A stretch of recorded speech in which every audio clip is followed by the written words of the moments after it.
सेविका और भेड़िया की कहानी। दोपहर का समय था। घर पर सेविका छोटे बच्चे को खाना खिलाकर सुलाने की कोशिश कर रही थी, लेकिन बच्चा सो नहीं रहा था बल्कि रोए जा रहा था।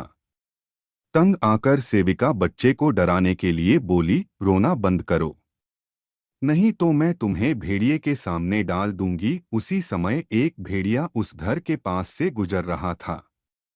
सेविका की बात सुनकर वह बड़ा खुश हुआ, सोचने लगा, वाह क्या बात है, आज का दिन तो शानदार है, बिना मेहनत के ही भोजन मिलने वाला है। यहीं बैठ जाता हूँ। जब सेविका बच्चे को मेरे सामने डालेगी तो आराम खाऊंगा। वह खिड़की के पास दुबककर बैठ गया और लार टपकाते हुए इंतजार करने लगा। उधर बच्चा सेविका की भेड़िए के सामने डाल देने वाली बात सुनकर डर गया और चुप हो गया। भेड़िए इंतजार करता हुआ सोचने लगा कि ये बच्चा रो क्यों नहीं रहा है। जल्दी से ये रोए और जल्दी से सेविका इसे मेरे सामने डाल दे। लेकिन बहुत देर हो जाने पर भी बच्चे की रोने की आवाज नहीं आई। भेड़िया बेचैन हो उठा और खिड़की से घर के अंदर झांकने लगा। भेड़िए को अंदर झांकते हुए सेविका ने देख लिया। उसने झटपट खिड़की बंद की और सहायता के लिए शोर मचाने लगी, बचाओ बचाओ। भेड़िया भेड़िया। सेविका को शोर मचाता देख भेड़िया डरकर भाग गया। सीख, शत्रु द्वारा दी गई आशा पर विश्वास नहीं करना चाहिए।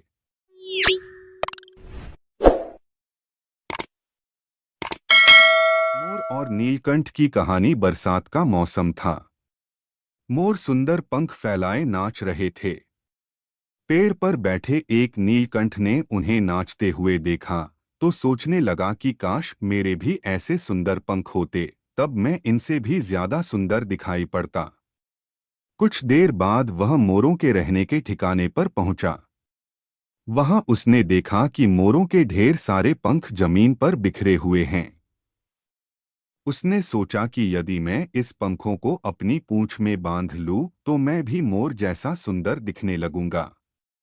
बिना देर किए उसके उन पंखों को उठाया और अपनी पूंछ में बांध लिया। वह बहुत प्रसन्न था। उसे लगने लगा कि वह भी मोर बन गया है। वह ठुमकता हुआ मोरों के बीच गया और घूम घूम कर उन्हें दिखाने लगा कि अब उसके पास भी मोर जैसे सुंदर पंख है और वह उनमें से ही एक है। मोरों ने जब उसे देखा तो पहचान लिया कि वो तो एक नीलकंठ है। फिर क्या सब उस पर टूट पड़े। वे उस पर चोंच मारकर मोर पंखों को नोच नोच कर निकालने लगे। कुछ ही देर में उन्होंने नीलकंठ की पूंछ में से सारे मोरपंख नोच दिए। नीलकंठ के साथीगण दूर से यह सारा नजारा देख रहे थे। सारे पंख मोरों द्वारा नोचकर निकाल दिए जाने के बाद दुखी मन से नीलकंठ अपने साथियों के पास गया, लेकिन वे सब उससे नाराज थे। वे बोले, सुंदर पक्षी बनने के लिए मात्र सुंदर पंख ही आवश्यक नहीं है। हर पक्षी की अपनी सुंदरता होती है।